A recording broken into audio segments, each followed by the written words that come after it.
ஓம் ஸ்ரீ குருபியோ நமக. ஓம் ஸ்ரீ மகா பெரியவா சரணம். வரும் ஆகஸ்ட் 12ஆம் தேதி புதன்கிழமை ஆடி அமாவாசை. இப்ப நாம சொல்லக்கூடிய இந்த ஒரு பச்சை மூட்டைய உங்க கையால தயார் செய்து உங்க வீட்டோட பீரோல வைக்கும்போது காந்தம் போல பணம் வசியமாகும், குபேரனுக்கு நிகரான செல்வம் சேரும். அது என்ன மூட்டை, அது எப்படி தயார் செய்யணும்னு பார்க்கறதுக்கு முன்னாடி நம்மளோட வீடியோஸை இப்போதான் நீங்க ஃபர்ஸ்ட் டைம் பார்க்குறீங்கன்னா மறக்காம சப்ஸ்கிரைப் பண்ணிக்கோங்க. தொடர்ந்து இது மாதிரி அப்டேட் தெரிஞ்சுக்கிறதுக்கு பக்கத்து நோட்டிஃபிகேஷன் பெல்லை கிளிக் பண்ணி ஆல் அப்படிங்கிறத செலக்ட் பண்ணிக்கோங்க. இப்போ ஆடி அமாவாசை அன்னைக்கு என்ன மூட்டையை தயார் செய்து எப்படி வைக்க போகிறோம் அப்படிங்கிற பற்றி தெளிவாக தெரிஞ்சுக்கலாம். இந்த வருஷம் நமக்கு ஆடி அமாவாசை புதன்கிழமை ஆகஸ்ட் 12ஆம் தேதி வந்திருக்கு. அமாவாசை அப்படின்னு சொன்னாலே நம்ம ஞாபகத்துக்கு வரக்கூடிய முதல் விஷயம் நம்ம முன்னோர்கள் வழிபாடு, பித்ருக்கள் வழிபாடு தான். வருஷத்துல மற்ற அமாவாசைகள்ல முன்னோர்களுக்கு பித்ருக்களுக்கு முறையா திதி தர்ப்பணம் கொடுக்காதவங்க, அவங்க இறந்த திதியை தவற விட்டவங்களுக்கு ஒரு வரப்பிரசாதம் இந்த ஒரு ஆடி அமாவாசை. ஆறு, ஏரி, குளம், கடல் இது மாதிரி நீர்நிலைக்கு போயிட்டு நம்ம முன்னோர்களுக்கு பித்ரு சாபம், பித்ரு தோஷத்தை நீக்குவதற்கான வழிபாடு செய்துட்டு எள்ளும் தண்ணீரும் இறைத்து திதி தர்ப்பணம் கொடுத்து வீட்டுக்கு வர்றது விசேஷம். அப்படி ஒருவேளை உங்க முன்னோர்களுக்கு வழிபாட்டை நீங்க இது வரைக்கும் சரியா முறையா பண்ணதில்லை அப்படிங்கும்போது இந்த ஒரு ஆடி அமாவாசையை பயன்படுத்திக்கோங்க. புதன்கிழமை அதிகாலை 2:11 தான் அமாவாசை ஆரம்பிக்குது. அது மறுநாள் வியாழக்கிழமை அதிகாலை 12:16 வரைக்கும் இருக்கு. எப்படி பார்த்தாலும் புதன்கிழமை தூங்கி எழுந்ததுமே நமக்கு அமாவாசை தான். புதன்கிழமை காலையில 7:09 யமகண்டம் இருக்கு. மதியம் 12:01 ராகு காலம் இருக்கு. உங்க முன்னோர்களுக்கு பித்ருக்களுக்கு எள்ளும் தண்ணீரும் இறைத்து திதி தர்ப்பணம் கொடுக்கணும், நீர்நிலைகளுக்கு போயிட்டு வழிபாடு செய்யணும் அப்படிங்கும்போது அதுக்கான உகந்த நேரம் எது அப்படின்னு கேட்டீங்கன்னா காலையில 9:15 10:15. இந்த 1 மணி நேரத்தை முன்னோர்கள் வழிபாட்டுக்கும் திதி தர்ப்பணம் கொடுப்பதற்காகவும் பயன்படுத்திக்கலாம்.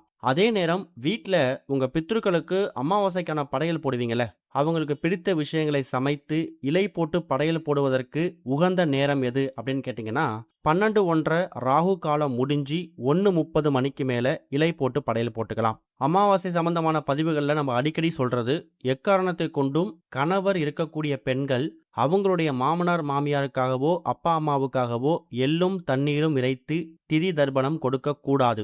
அதுக்கு மாற்று வழியா அவங்களுக்கு பிடித்த விஷயங்களை சமைத்து இலை போட்டு படையல் போடலாம், அதுல தப்பில்லை. பகல் முழுக்க பித்ருக்கள் வழிபாட்டுக்கான நேரத்தை ஒதுக்கிக்கோங்க. 9:15 10:15 திதி தர்ப்பணம் கொடுக்கறதுக்கு, 1:30 மணிக்கு மேல படையல் போடுறதுக்கு. மாலை ஒரு 6-7 மணிக்கு மேல கண்டிப்பான முறையில வீட்டில் இறை வழிபாடு செய்யணும். குலதெய்வம், இஷ்ட தெய்வத்தில் ஆரம்பித்து எல்லா தெய்வங்களையும் மனசார பிரார்த்தனை பண்ணணும். இந்த வருஷம் நம்ம முன்னாடியே சொன்ன மாதிரி புதன்கிழமையில நமக்கு ஆடி அமாவாசை வந்திருக்கு. புதன் பகவானுக்கு ரொம்ப உகந்த ஒரு நாள், கூடவே சந்திர பகவானுக்கும் உகந்த ஒரு நாள் தான். ஒரு மனிதன் வாழ்க்கையில ஒரு வருஷத்துக்கு 96 வகையான திதி தர்ப்பணங்கள் பண்ணணும்னு சாஸ்திரங்கள்ல சொல்லப்பட்டிருக்கு. ஆனா எல்லோராலையும் ஒரு வருஷத்துக்கு அந்த 96 தர்ப்பணங்களையும் முறையா கடைபிடிக்க முடியாது, செய்ய முடியாது. அதுக்கு மாற்று வழிதான் தமிழ் மாதங்கள்ல 12 மாதங்கள்ல வரக்கூடிய ஒரு சில அமாவாசை. மாசி அமாவாசை, தை அமாவாசை, புரட்டாசி அமாவாசை, இப்படி சொல்லிக்கிட்டே போகலாம். இப்படி வரக்கூடிய அமாவாசைகள்லயே தலைச்சிறந்த அமாவாசை, மிக சிறப்பு வாய்ந்த அமாவாசை எதுன்னு கேட்டீங்கன்னா ஆடி அமாவாசை தான். அதுக்கும் ஒரு காரணம் இருக்கு. அம்பாள், அம்மன் மாதிரி பெண் தெய்வங்களை வழிபாடு செய்வதற்காக இறை வழிபாட்டுக்கு மட்டுமே ஒதுக்கப்பட்ட மாதம் இந்த ஆடி மாதம். அந்த மாதத்துல வரக்கூடிய அமாவாசையை நம்ம முறையா வழிபட்டோம்னா நம்ம உடலும் மனதும் தூய்மையாக இருக்கக்கூடிய அந்த மாதத்துல வழிபடும் போது முன்னோரோட ஆசி பரிபூர்ணமா கிடைக்கும். இதுதான் முன்னோர்களை வழிபடுவதற்கான எளிமையான வழிபாட்டு முறை. இது போக ஆடி அமாவாசை மாதிரியான நாட்கள்ல இந்த பிரபஞ்சத்தோட சக்தி மேலோங்கி இருக்கும். அதனாலதான் அந்த நாள்ல குலதெய்வ வழிபாடு செய்ய சொல்றோம். கூடவே சில தாந்திரிய முறைகளையும் சேர்த்து பண்ணும்போது உங்களுக்கு கூடுதல் சப்போர்ட் கிடைக்கும். அதுலயும் இப்போ நாம சொல்லக்கூடிய இந்த ஒரு பச்சை மூட்டைய உங்க கையால உங்க வீட்டோட பூஜை அறையில நீங்களே தயார் செய்து இந்த இடத்துல கொண்டு போய் வைக்க போறீங்க. கண்டிப்பா இந்த மூட்டையை தயார் செய்வதற்கு பச்சை நிற துணி தான் வேணும். ஏற்கனவே உங்க வீட்டில் இருக்கக்கூடிய பச்சை நிற துணியவே நீங்க துவைத்து காய போட்டு அதை பயன்படுத்திக்கலாம். புதிதாக வாங்கணும் அப்படிங்கிற கட்டாயம் கிடையாது. அப்படி தயார் செய்து வைத்திருக்கக்கூடிய அந்த பச்சை நிற துணியை உங்க வீட்டோட பூஜை அறையில மாலை ஒரு 6-7 மணிக்கு மேல விளக்கேற்றி வச்சுட்டு அதுக்கப்புறமா சிறிய தட்டு மேல இல்ல மணப்பலகை மீது அந்த பச்சை நிற துணியை விரிச்சு வச்சுக்கணும். அதுல இப்ப நாம சொல்லக்கூடிய இந்த முக்கியமான பொருட்களை சேர்க்கணும். முதல் முக்கியமான பொருள், அதிசக்தி வாய்ந்த ஒரு பொருள், பச்சரிசி ஒரே 1 ஸ்பூன் சேர்த்துக்கோங்க. அமாவாசை அப்படிங்கிறது சந்திர பகவானுக்கு ரொம்ப உகந்த ஒரு நாள். சந்திர பகவான் யாரு? மனோகாரகன். வாழ்க்கையில ஏற்படக்கூடிய மனக்குழப்பங்கள், சண்டை சச்சரவுகள் இது எல்லாத்துக்கும் தீர்வு கொடுக்கக்கூடியவர். குடும்பத்துல ஒற்றுமை ஏற்படணும். கணவன் மனைவிக்கிடையிலே இருக்கக்கூடிய கருத்து வேறுபாடு நீங்கணும். பெற்றோர்கள் பேச்ச பிள்ளைகள் கேட்கணும். இது மாதிரி எந்த கோரிக்கையா இருந்தாலும் அதுக்கு தீர்வு கொடுக்கக்கூடியவர் சந்திர பகவான். அவருக்குரிய தானியம் அமாவாசைக்குரிய அந்த பச்சரிசி ஒரே 1 ஸ்பூன் அந்த துணி மேல கொஞ்சமா வச்சிடுங்க. அடுத்ததா பச்சை பயிறு. முன்னாடியே சொன்ன மாதிரி இந்த வருஷம் ஆடி அமாவாசை நமக்கு புதன்கிழமை வந்திருக்கு. புதன்கிழமை நவகிரகங்கள்ல புதன் பகவானுக்கு உகந்தது. புதன் பகவானுக்கு உரிய தானியம் எது தெரியுமா? பச்சை பயிறு தான். நவகிரக ஸ்தலங்கள்ல நீங்க திருவெங்காடுக்கு போகும்போது அங்க 18 எண்ணிக்கையில பச்சை பயிறு தீபம் போட சொல்லுவாங்க. அப்படி போட்டோம்னா நமக்கு ராஜயோக செல்வ செழிப்பு ஏற்படும். புதன் பகவான் புத்தி காரகன். நீங்க பார்க்கக்கூடிய தொழில் வியாபாரம் அதே மாதிரி ஒரு கம்பெனில வேலை பார்க்குறீங்கன்னா உங்களுடைய சக ஊழியர்களை விட நீங்க சிறந்து விளங்கணும். வியாபாரத்துல தொழில போட்டி இல்லாம சக போட்டியாளர்கள் மாதிரியே நீங்களும் மேல வரணும். இன்னொரு பக்கம் குழந்தைகளோட கல்வி மந்தமா இருக்கு, கொஞ்சம் முன்னேற்றம் இல்லை அப்படிங்கிறவங்க புதன் பகவானை வணங்கலாம். அவருக்குரிய ஒரு அற்புதமான பரிகாரம் இந்த பச்சை பயிறு தான். அதனால ஒரே 1 ஸ்பூன் பச்சை பயிறு போட்டுக்கோங்க.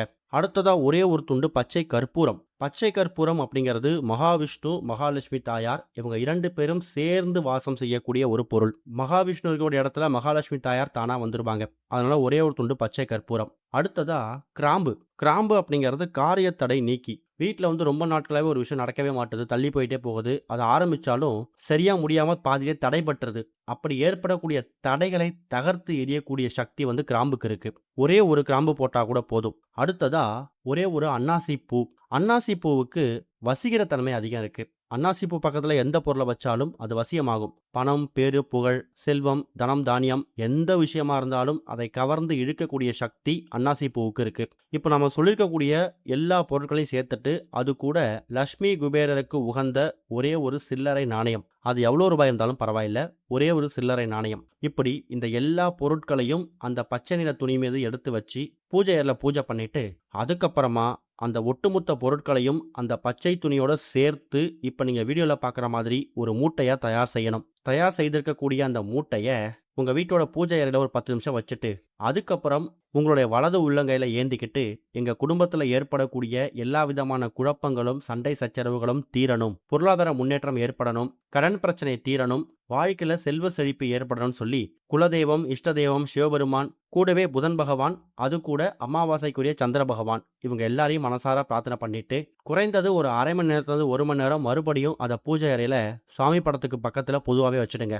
அதுக்கப்புறம் இரவு தூங்க போகிறதுக்கு முன்னாடி சரியாக ஒரு 8லேருந்து 9 இந்த 1 மணி நேரத்தில் இந்த பச்சை நிற மூட்டையை உங்கள் வீட்டோட பீரோல வைக்கணும். பீரோவை திறந்து உள்ள ஒரு லாக்கர் இருக்கும் இல்லையா, அந்த லாக்கரில் இதை பத்திரப்படுத்தி வச்சுக்கோங்க. புதன்கிழமைகள்லையும் அமாவாசை தினங்கள்லையும் பௌர்ணமி தினங்கள்லையும் கண்டிப்பான முறையில் இந்த மூட்டைக்கு தூப தீபம் போடணும். சுத்தபத்தம் இல்லாமல் தொடவே கூடாது. 3 மாதத்துக்கு ஒரு முறை மட்டும் ஏதாவது ஒரு அமாவாசை அன்னைக்கோ இல்லை பௌர்ணமி அன்னைக்கோ அதை பிரித்து பார்த்து அதில் இருக்கக்கூடிய பொருட்களை அப்படியே தண்ணியில் விட்டுட்டு அந்த ரூபாய் நாணயத்தை மட்டும் பத்திரப்படுத்திக்கோங்க. மீதி பொருட்களை தண்ணியில் விட்டுட்டு மறுபடியும் இதே மாதிரி புதன்கிழமை அன்னைக்கோ இல்லை ஏதாவது ஒரு பௌர்ணமி அமாவாசை அன்னைக்கோ தயார் செய்து அந்த மூட்டையை இருந்த இடத்துல வச்சுடுங்க. இதுதான் அந்த பரிகாரம். முழு முயற்சியோடு உங்கள் உழைப்போடு சேர்த்து இறைநம்பிக்கை உடைய இந்த பரிகாரத்தை பண்ணும்போது அதுக்கான பலன் உங்களை தேடி வரும். ஓம் ஸ்ரீ குருபியோ நமக. ஓம் ஸ்ரீ மகா பெரியவா சரணம்.